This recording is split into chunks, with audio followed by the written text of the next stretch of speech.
काय आहे, काय नाही मी त्याची माहिती घेतोय. मी आत्ताच आलोय.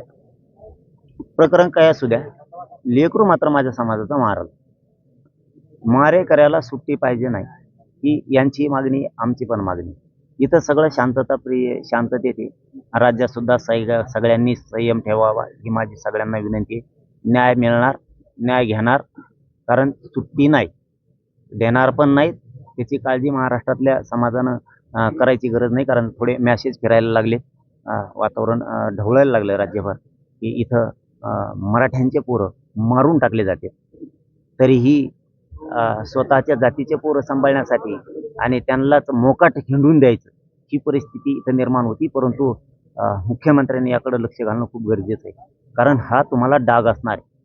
जर राज्यातली शांतता भंग झाला तर याला जबाबदार मुख्यमंत्री साहेब सुद्धा राहतील, कारण मागण्या, आमचं लेकरू जर मारून टाकलंय, त्याचा मर्डर झालाय आणि तुम्ही ते आरोपी जर मोकाट असतील, तुम्ही त्यांचा एफ-आय-आर जर त्यांच्या म्हणण्याप्रमाणे लिहून घेणार नसाल तर ही चांगली बाब नाही. त्यांची मागणी निलंबित 2 ते पोलीस अधिकारी करायचे. हे जर तुम्हाला निलंबित होणार नसले आणि राज्य दूषित करणार असाल तर हे राज्यासाठी चांगली बाब नाही आहे. इथं सगळी शांतता आहे. इथं मी स्वतः आहे. इथं सगळे पोलीस बांधव सुद्धा आहेत. सकाळपासून जे लोक बसलेत, म्हणजे हे लोक संयमाने शांत आहेत. ही शांतता कायम राहणार आहे, त्याच्यात कसलंही दुमत नाही. राज्यातही कायम सगळ्यांनी संयम ठेवावा. मात्र न्याय यांच्या मागण्याप्रमाणे पाहिजे, कारण त्यांची बॉडी आत्ताही हॉस्पिटलला आहे, 24 घंटे होऊन गेले. किमान सरकारनं, मुख्यमंत्र्यानं त्यांच्या खून झालाय, त्यांच्या प्रेताशी खेळू नये. आमच्या गोरगरीब मराठ्यांच्या भावनेशी खेळू नये. तातडीनं या सगळ्या मागण्याची मान्य होऊन न्याय देणं या लोकांना गरजेचं आहे. यांना न्याय पाहिजे म्हणून इथं बसलेत. ही रास्ता रोको नाहीये. त्यांच्या जीवाभावाचा माणसाचा मर्डर झालाय, खून झालाय, आणि इथं जर तुम्ही त्यांची मागणी मान्य करणार नसाल, त्यांना जर न्याय देणार नसाल, तर मग मात्र सरकारनं विचार करणं गरजेचं आहे. आणि लोक जरा आवरा, आपले आसन माज मस्ती काही मगरुरी तर जरा आवरा.